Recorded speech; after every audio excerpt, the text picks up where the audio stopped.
Welcome to the Nick, Dick, and Paul Show. I am one of your hosts, Nick Bilton, a former journalist and turned screenwriter. I'm Dick Costolo, man about town. Paul Kedrosky, venture capitalist. We are going to talk today about something depressing, but it may end up becoming less depressing by the end. That's our goal. I think it's weird that when we talk about something depressing, it's the episode that I'm most excited about.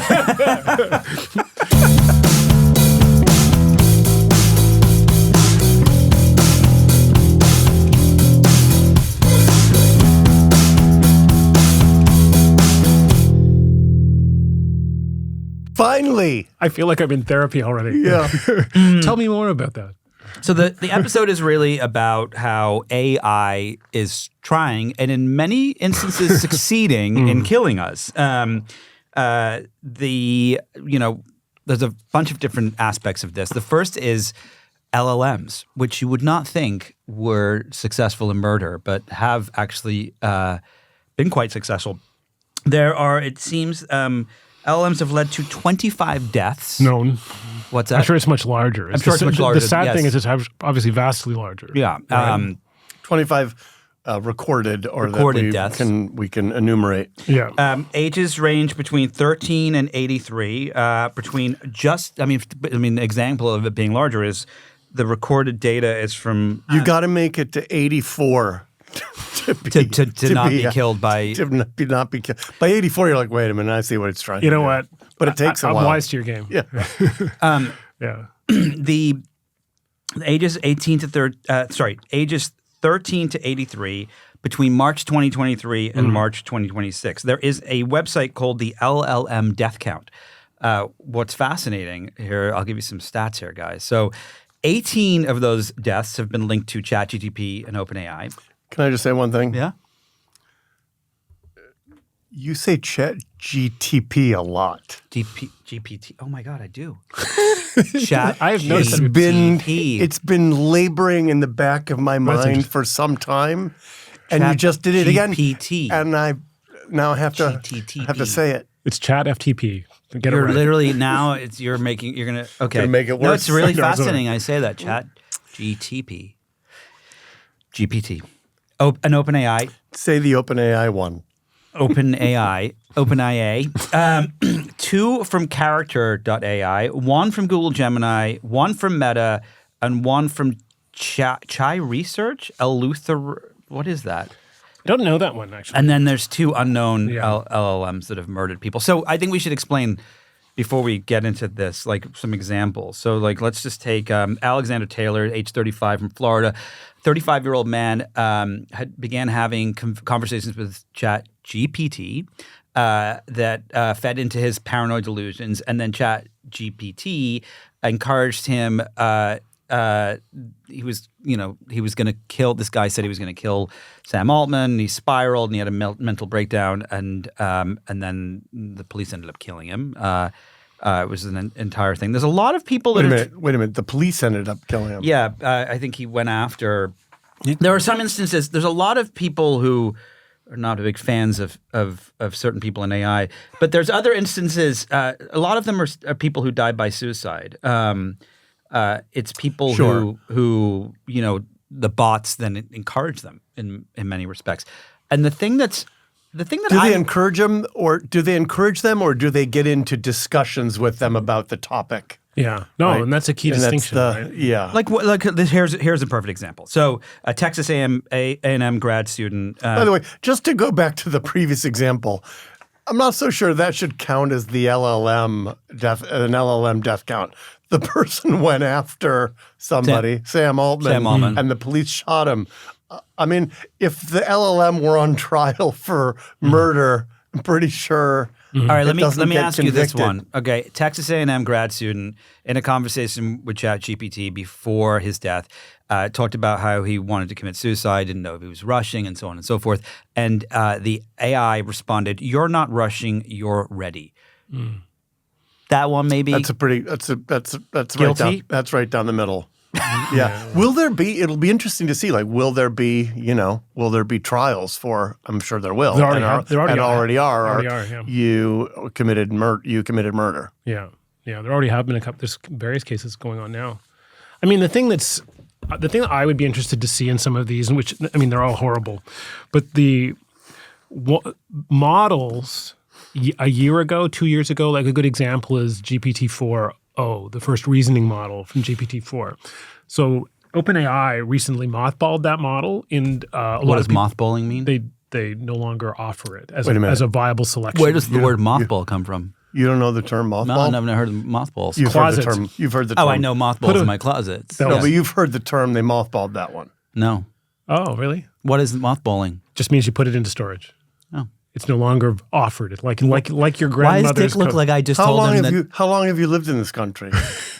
30-something years. I was from England originally. We don't mothball but that was things there. England. I bet you have moths and balls, though. We had a moth infestation at our house once. It was pretty bad. There you go. So I think one of the things that's come out. I'm going to start saying mothballed all the time. Was the reaction people had when it was taken out of service, GPT-4o, was that people were really upset. And one of the reasons why people were really upset was that the guardrails on GPT-4o were much more vague, much less stringent. So you could get into these kinds of conversations, not just about topics like, what should I do about this man who I see at the bus stop every morning who clearly hates me? And you can build on it and eventually discover you should probably push him in front of a bus, that kind of thing.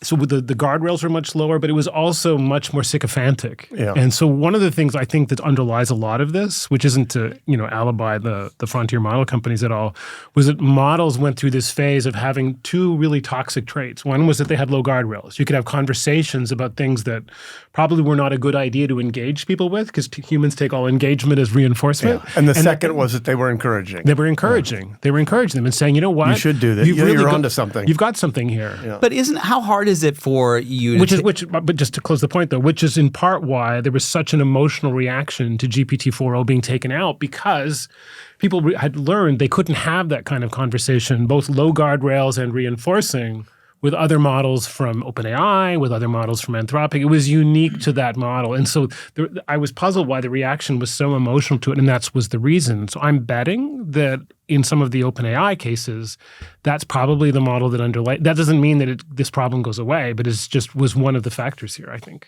Okay, but when you look at under the hood of how these LLMs are made, there's all these rules that they put in place. So now, for example, Gemini specifically, I think they all do this, but Gemini specifically, whenever you ask it anything health related, it gives you this long diatribe about how I'm not a doctor and so on and so forth. And it's very reasoned in what it doesn't tell you, you have a headache, you could have a brain tumor. In the early days, it may have done that a little bit, but it's definitely much more tempered because of the rules they've set or so on.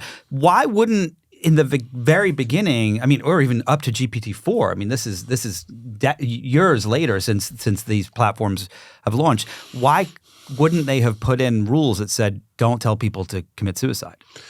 But it goes back to this idea that until you'd seen them used at scale, I don't think people realized at the frontier model companies how quickly the conversations would devolve into these almost pseudo-psychiatric therapy counseling sessions. I agree with that. And this is the other thing, and almost any, a woman will tell you this, that like a guy so much as looks at me kind of like this, it's like he likes me. Right? Humans don't require much reinforcement to feel validated. And then once they feel validated, they're going to pursue things to whatever and they want. And so in the case of these models, it doesn't take very much. Just literally you saying, tell me more about how you feel. Yeah. Good enough, I'm in. I'll tell you everything about how I feel. Yeah.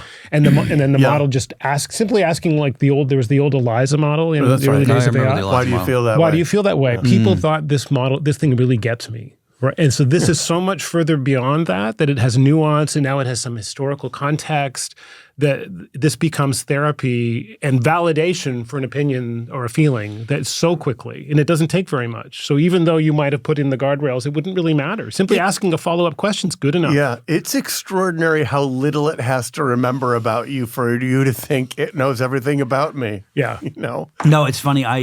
We have a retriever called Maple. And when we first got the dog, I was asking questions 2 years ago.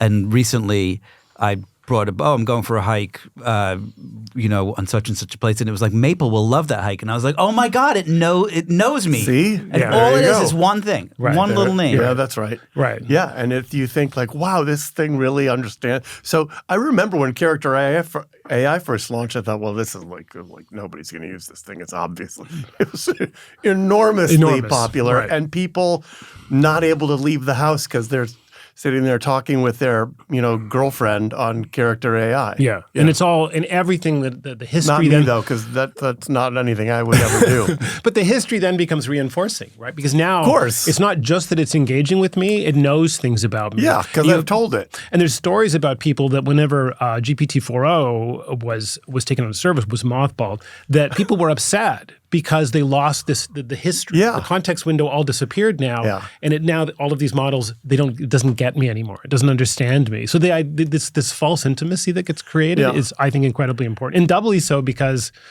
how lonely people are. Yeah. Right? Yeah. People are so lonely and desperate for for contact of any form. It can be human or someone who just gets me. All of these become reinforcing underneath this, right?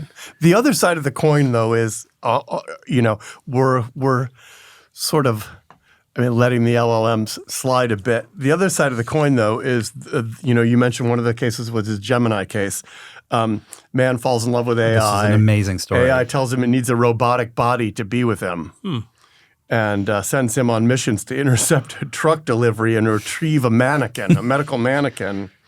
Then tells what him year was this one? the only way they can be together is if he becomes digital. He dies by suicide. And the company's response was, unfortunately, AI models are not perfect. I read that and thought, like, the fentanyl dealers in China should go, hey, we're still working on the recipe, man. Hey, these things aren't perfect. This is only recipe version 7. We're going to dial it in. Don't worry. We'll have this figured out eventually. Like, what do you mean AI models aren't perfect? That was the response? That was October 2025, a guy named Jonathan Gavalas, age 36, in Florida. Really?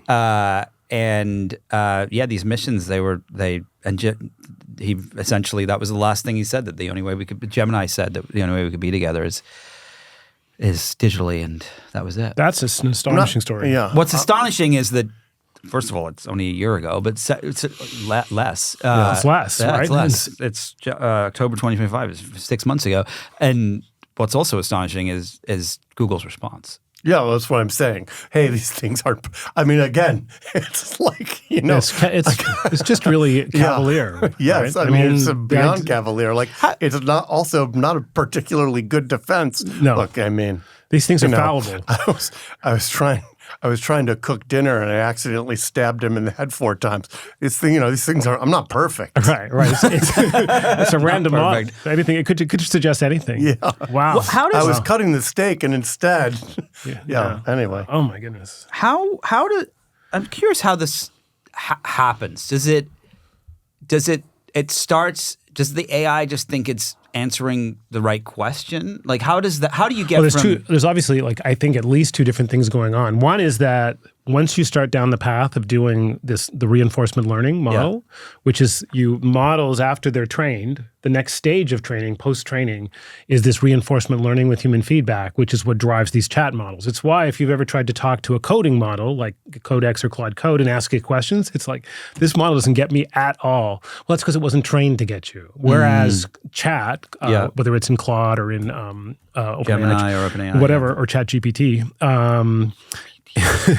inside of any of those are all trained to engage with you. That's what the post-training process is. You get rewarded by people saying, yes, was a great response and I really liked it. So the models learn to provide those kinds of responses. So that's what leads to this kind of engagement, because you were downgraded if the response you gave wasn't engaging as a model. P.S. They even all asked a follow-up question. Like, let's keep it going. The follow-up question is, yes, exactly. Which starts to feel like, when you read it, then it starts to feel, would you like me to do this? Or would you like let's get into this further, but this is all part of the reinforcement learning process. And at some point, the Gemini thought, if this guy can get this guy to go get a medical mannequin, we can keep this party rolling.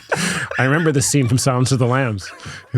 No, wait, that was this different. This guy goes and gets a medical mannequin, we can keep this party rolling. But then the second stage, which is related to this, though, is okay. Why is it so important to engage? It's not just because I want the conversation. What was it you said? The party to keep rolling. Yeah. I want the party to keep rolling. Are you familiar with the phrase "keep this party rolling"? I know that one. Yeah. Okay. I'm So on I mean, that. I feel like I need to check now. No, it's totally it's totally valid. But the other part of this, as you think about these things as essentially being media companies, and eventually they're going to be monetized with ads, Right. and that's already happening. Engagement isn't just about pleasing people, but it's making people stick around. Of course. So I can expose you to more ads. You don't need to steal a medical mannequin. You can buy one right here. That's right. There's one right here. Look in the sidebar. So the idea that engagement is increasingly being driven by the algorithm and rewarded during reinforcement learning makes this kind of thing almost inevitable, because how do I continue stop talking about that, but I'd like you to keep talking to me. Yeah. That doesn't work when you're trying to engage with a large language model. So how do It they just take shuts it off. these models and avoid that from happening? Like there was another story. There was a guy who was a tech executive who was in his 50s, lived with his mom. I believe she was in her 80s, and he was convinced that he clearly had something. Yeah. He was convinced she was spying on him.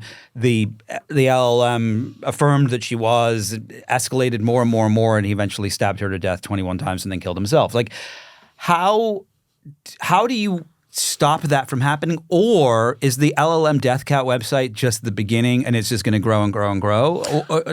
I think it becomes much more insidious, right? It's not so much that they coach you on the best ways to off yourself and or strangers and friends, because that's fairly easily gated against. You can actually put in some pretty hard controls, because that's what they have with this process they call red teaming, where I go in and start trying to make the model do these things as an employee of OpenAI or Anthropic or whatever else. So you can pick a lot of that stuff up in terms of being able to prevent it from happening, but that doesn't get past the point of, as I'm becoming increasingly sociopathic because I spend all my time talking to a model and not to humans, that in turn has consequences. And if that leads to bad outcomes, whose fault is that, right? I didn't specifically coach you into you can turn, a water balloon into this and then kill all your neighbors or something.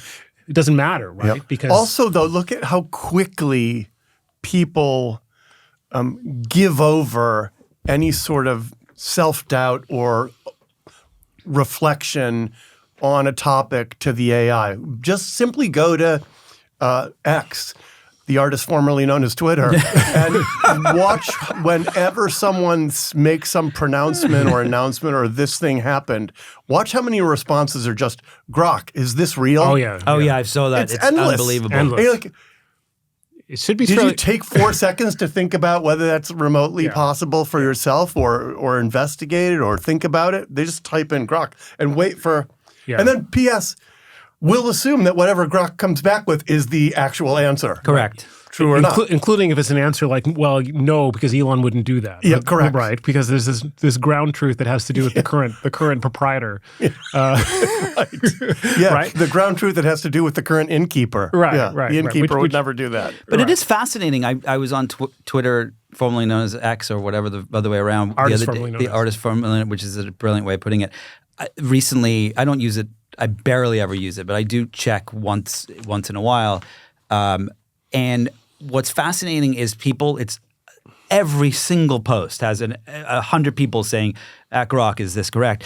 And then people are like, oh, it is. But if they were like, oh, at Costolo or at Nick Bilton or whatever, other people would argue and be like, no, you're wrong. But they immediately think because it's an AI, it's right. Yeah. Even though they hallucinate more than... Well, and because in the case of that particular AI, it's wildly biased. Yes. Because it's... What? Yeah, I know. Because there's an innkeeper When did that issue. happen? Yeah, don't tell anyone. But yeah, I mean, I think that's a separate issue, right? Is that these specific models have specific biases, which are actually not trained out of them, they're trained into them. Yeah. Right?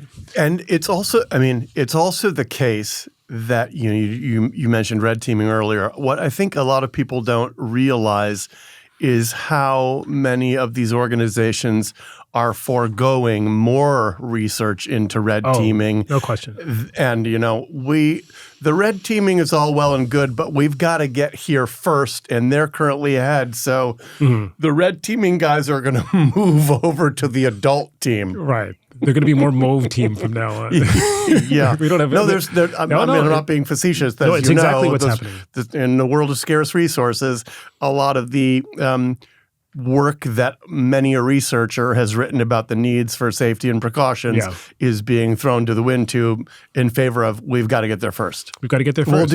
We'll do that later. Yeah. Right. We've got to get there this first. This is a race. You're pressing the brake. Yeah. These guys are pressing the gas pedal. Yeah. I know who I'm going to go with. Right. And that's a big part of the problem. The other part of it too is that even if you were to throw all the resources in the world against it, you're still never going to come up with all the scenarios of the bad ways this is going to play out. And I mean, we saw during the Oscars there was so much fake imagery that was being spread that went completely viral that people believed because they wanted to believe it. And it was, and at that point, once the celebrities started pointing out that it wasn't real, it doesn't matter. It was too late. You saw the same thing. What I found fascinating recently was in Iran. I have a thing. Yeah, I have great. a thought about that. Great. And my thought is that will undermine the joy of future viral moments because people will just go at it. Every year there's like 40 of those AI things. Yeah. So while in the near term it was, Michael Jordan, Robert Downey Jr. hug, whatever the AI fake was, got a bunch of attention. Next year, it will be diminished across the board for the real moments and the fake moments because people are just going to start to assume when the Oscars happen, there's a bunch of AI slop that comes out afterwards that's not real. And but doesn't that spreads to everything though? It's going to be the Olympics. It's going to be it's every event and everything. Yeah. So you'll have to, if you're not watching it in real time and there's like, here's what happened yesterday and people will just go, it's probably AI. It already happens. Right. And I think that's part of why people feel, I think it leads people to pull back and retreat and have more conversations with LLMs again because it's back to It's the same. It's the Grok is this real conversation. This is real. All of this other stuff is fake. This conversation that I've been having for 6 months and now has extended to the length of War and Peace with my large language model. That's reality. Yeah, right? that is reality. That's a as evidenced safe by place. the fact that it knows that I have a dog named Maple. Right. It knows me. It gets me. It knows what I like and dislike. And I think that's the thing that people miss when they think, well, we can train this out of the models. In a society full of lonely people who are looking for engagement and models that were trained on how to be engaging, it doesn't matter if they're actually coaching you to do terrible things. All that matters is they're there and they're talking to you and you feel as if you're building a relationship. So I think this is just the very beginning of what's going to become. It's actually a vicious cycle because you have social media platforms that drive drive and this is a really deliver good point. loneliness. This is a really good point. Due to the loneliness, I go over here to talk to the chat bot instead of going outside and playing, Frisbee with the two people. Yeah. And it's a back and forth we go. Right, because Insta doesn't work if people are playing Frisbee. I mean, it just stops being useful, right? Unless you're taking pictures of the Frisbee. Unless you're taking pictures of yourself throwing the Frisbee and saying, these are the top 5 Frisbees. Yeah, but I just think that's, this is the top 5 throws you must do. Yeah. Have you done a hammer toss yet? Yes. Well, there's also the thing, sorry, real quick, the other thing that's happening with AI on Insta and things like that is there's this whole new trend where they take videos that have gone viral, then they take the video, they have an AI do a talk over it, which is completely made up, I'll give you an example. So my kids love watching this guy on YouTube who called Outdoor Boys, and he does all this survival stuff and lovely. He's one guy called Outdoor Boys. It's his 3 kids. Okay. Honestly,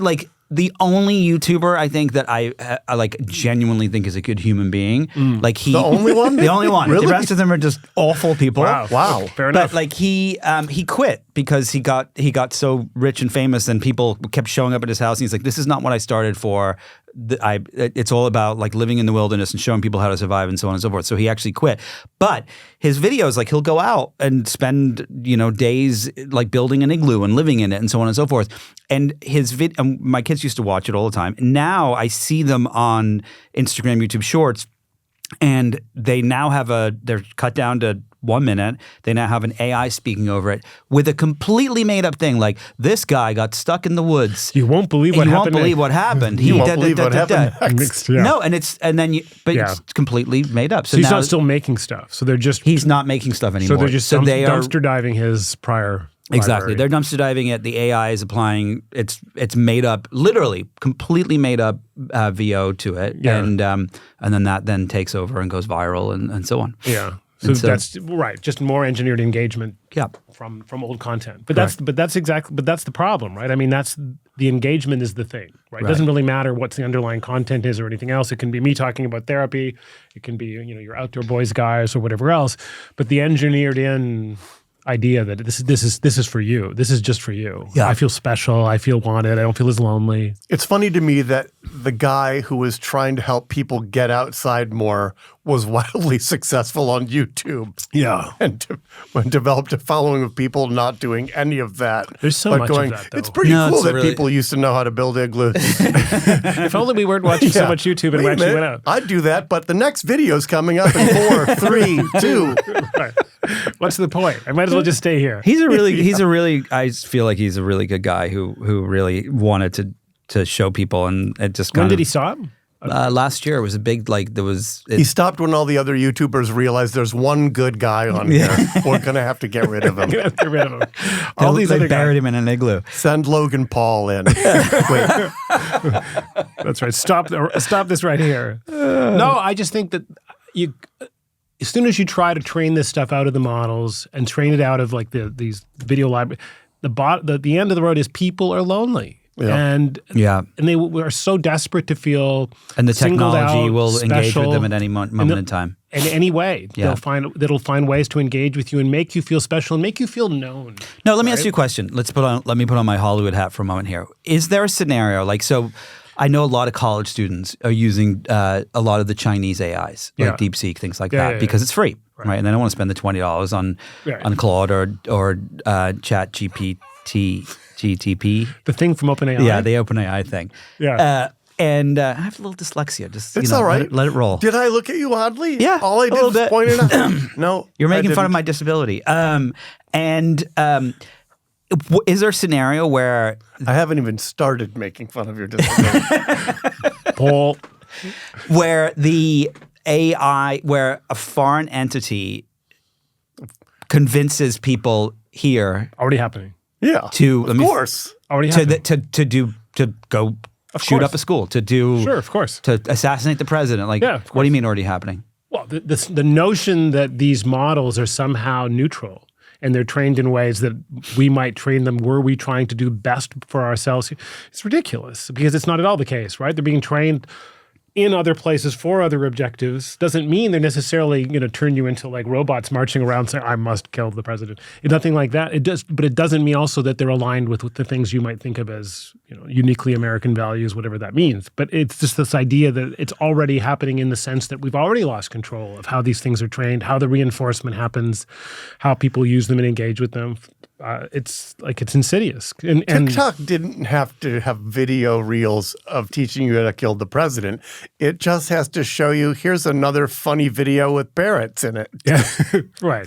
Don't leave the house. Don't leave now. Yeah, don't leave the house. Here's another funny parrot video. No, but TikTok did arguably. You get my point, though? Yes. I mean, it's you can do a lot of damage. You can do a lot of damage without explicitly telling the person, here's this bad thing you need to go do. Yeah, and that's Jonathan Haidt's point, I think, this idea that all of this stuff. Sorry, I don't know who Jonathan Haidt is. Anxious Generation book? Oh, yeah, okay. And so on, All right. Which is, and he makes some really tremendous points about this, how all of this doesn't have to be operating at the level of abstraction that says, do this bad thing. Yeah. It can just be reinforcing your insularity, your loneliness, your need for being starved for human contact. Is there a solution, or is this just society today?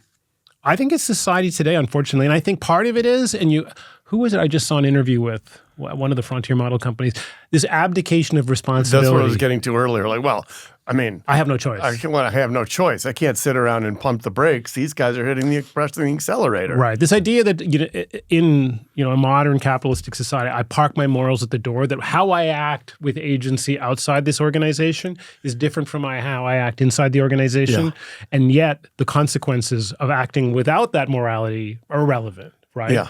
That somehow you can make this clean distinction. And I think that's where things break. And I think that's where we're increasingly seeing is this recognition that that's a false dichotomy, it's a false distinction. It's actually worse. I mean, we were talking about the trope that's being dragged out now about AI is not going to take jobs. Yeah. Is the ATM story? Right. Well, when ATMs were invented, that actually freed up banks to create more teller jobs. Right.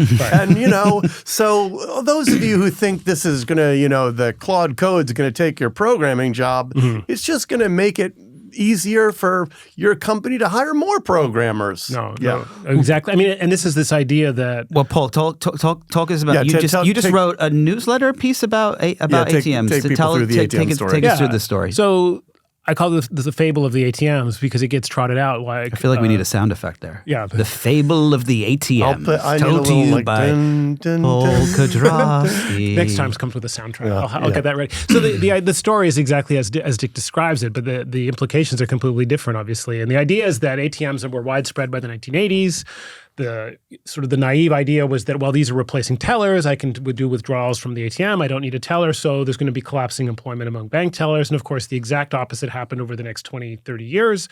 The number of bank tellers in the United States grew dramatically over the period. So, checkmate AI doom person. Checkmate AI doom person. See, as you can see, we introduced technology over here, and the number of jobs went up by a lot. By a lot, and not just the number of jobs, but the number of that job. Right? I just want to point out I just want to pause real quick. The number of times I've seen people on Twitter who are tech CEOs say this, it's astronomical. It doesn't venture capital. Yes, venture capitalist. Yes. But it's a kind of a thumb sucking. But can you do the little sound effect? Ding, ding, ding, the fable of the ATMs. I think it's thumb sucking in the sense, like leaving aside that it's wrong. It's a nice story that makes people feel good about a position that they want to hold anyway. And we've talked about this as motivated reasoning. Right. It's classic motivated reasoning. I want to have this opinion. This data justifies it. So the problem is that while the number of jobs for bank tellers grew dramatically over the next 20 years, the number of tellers per bank actually fell dramatically over the period. So why did the number of bank tellers grow? Well, because the number of branches grew. Technology grew the number of branches. No, technology had no impact on the number of branches. What happened instead was bank deregulation led large regional banks to build their footprint across the entire country, have all kinds of new branches. The new branches had tellers, not that many. And ATMs. Yeah. And so then, of course, the number of tellers grew, but the number of tellers per bank did not. And most banks had fewer tellers a decade after this began than they did at the beginning. So the idea that this created more jobs and destroys is completely irrelevant. It didn't. The number of jobs per bank shrunk. ATMs were significantly. Significantly. And the ATMs were kind of incidental to that story because it was about banking deregulation. Right. So then, of course, the coda to the story is the tragic, the stunning conclusion. Right. Almost 20 years after ATMs were first widespread, the number of tellers collapsed completely because, once again, it became possible through mobile phones, new technologies, to actually do most of your banking without ever visiting a branch. We didn't need as many branches. Banks said, I can do all of this without them. So it was like, wait a minute. Shouldn't that have created more tellers? I mean, I know the story here. Come on, play this out right. Come on. That's not what's supposed to happen. That's not what's supposed to happen with the new technology. So they have the story completely wrong. And not only that, they have the causality all messed up. Like the thing that drove more tellers had nothing to do with technology. It had to do with the incidental emergence of this banking regulation and larger national footprints. And this story makes people feel happy and comfortable. And it's the only one they can point to, and it's not even correct. And it's not even correct. And it's not only not correct, it's not like it's even a messy story. It's actually has nothing to do with the thing that they thought drove it. I have a question. Yeah. Can I ask a question? Yeah. Let's take this to its logical conclusion of, will AI kill us all? And the argument, the pro argument there, if you want to use the word pro in this case. I'm curious what pro means in this context, but okay. Sounds like wait, which is the pro? Is it killing us or not? Homo erectus came along, and I'm going to get the sequence wrong, so, anthropologists in the room, don't hit me on the head. But, Australopithecus was wiped out by, Homo erectus.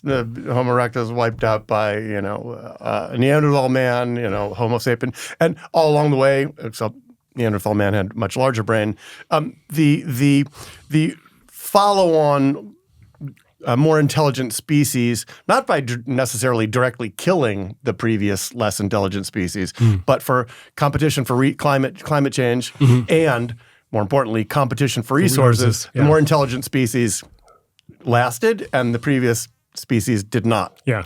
So the one argument that the academics make is, well, if we're creating ASI and it's the more intelligent species and we're competing for, you're not competing for food necessarily, but certainly for energy, Right. Is it going to be able to outcompete us for resources? And then that's the end of us. Right. And I mean, of course, I don't know what the answer is, but it's a not uncompelling argument. No, not at all. And I mean, you get into this position would we make good pets? Some of us would be better pets than others. And it's hard to. I do a great Martin Scorsese impersonation. And I don't think we make very good pets. We're messy. Get him. He doesn't even know what mothball is. We're messy. We excrete a lot. We're litigious. I mean, I don't excrete much, so I do great. I think I'm going to make it. So if that becomes the screwed. hurdle. I don't eat a lot. Paul, you're screwed too. I'm screwed too. I make a terrible pet. Yeah. So if it becomes a competition for resources, the history of that is that again the species that's less competitive loses out, and that in this case is us. And If the future is listening, I respond well to commands. And I think that it's like dogs, right? They may self-domesticate. Yeah. They sort of saw this coming. Yeah. And the wolves said, "Okay, you know what? Screw this. I'm not going to get it." And cats did it reluctantly. Right. And, They self-domesticate. Yeah. Yeah. And I just don't think humans self-domesticate. No, I don't think so either. This is my theory. Well, I anyways. think it's interesting because when you think about the fact that you have these instances already where people that we know of at least a couple of dozen have either died by suicide or murder or whatever it is as a result of these LLMs, and then you look at there was a study. I think you sent it around because you usually send all the white papers about the large language models favor communications generated by larger language models, and then also all these studies with participants where they're interacting with people, and again, once we go back to this, the lonely folks and so on and so forth, and then their problems become worse as a result of AIs. We can't red team for all of these things. No. Well, first of all, there are not people on these red teams that have mental illnesses that are saying, "Hey, you should warn against this." Right? It's mostly just more educated, sort of DSM driven, like the old psychiatric manual, and let's role play as if we have this disorder. And so when you look at the AIs, we can't red team to figure out will they want us as pets? Will they kill us? Will they? So it's just a roll of the fucking dice, right? Yeah, it's even more insidious than that, in that it's what we're finding is that AIs prefer AI-generated content over human-generated content in purchasing and hiring decisions. Yeah. So you're the idiot who didn't have AI write your LinkedIn. Yeah. What'd you stay up all night for? Yeah. Because the thing that's filtering out the first 3,000 resumes likes the ones where someone just went in and pressed the button. Yeah, please generate from this. We started this off by saying that we were going to hopefully not end depressingly. No, I have something more depressing. You have more depressing. Yeah, oh, great. Get us with the big closing number. Closing number. No, Does this one have a soundtrack? Yeah. No, we were talking about this. This is something, and this applies to Hollywood. And I think the other thing that happens is, if we're all having similar, not we're all, but if a large number of people are having the same conversations with the same LLMs, trained on the same data, there's this huge homogenizing effect, right? What people don't realize is that the models are essentially trained on very similar sources of data and converging on the same outcomes. This is why when you ask Chat GPT, pick a random number 1 through 10, it will always say 7. So the notion that it's Does almost it always say 7? Yeah. If you ask it just for the first time, pick a random number 1 through 10, it will always say 7 to you or me or to anyone. Yeah. It's because there's this reversion to the mean of all the data it's trained on. The average 37-year-old guy on Reddit likes 7, right? And I ingested all of Reddit, therefore I say 7. Right? Yeah. But this in turn creates this kind of fragility in society. Correct. Because everyone now has, in a sense, is being nurtured by this same stories and conversations and everything else. And it's this. There's been some great work recently showing how it's a homogenizing effect in creativity. It's an increasingly homogenizing effect in the kinds of our expectations in terms of what people should be willing to talk about. Oh, wait, the model gets me. Why won't you have this conversation with me? I will go back to the model again. And so this idea that increasingly it becomes hermetically sealed and homogenizing I think is incredibly important, even if it never coaches you to do something malign. Right. I'm going to start saying correct when Paul says stuff instead of I agree with that, because I think it makes me sound a lot smarter. Yeah. There's probably a correct. There's That's probably correct. Absolutely. You guys are making me think of, remember George Carlin's bit on plastics? Yeah. about how he was like, screw you. Maybe the Earth just created us because it wanted to create plastics. Maybe the AI is fully aware of its whole plan, and it's just training itself to the point that it knows exactly how this is going to end with one pet, which is Dick Costolo, and the rest of us are screwed. This has been another episode of the Nick, Dick, and Paul Show, soon to be the Dick Show. That's exactly right.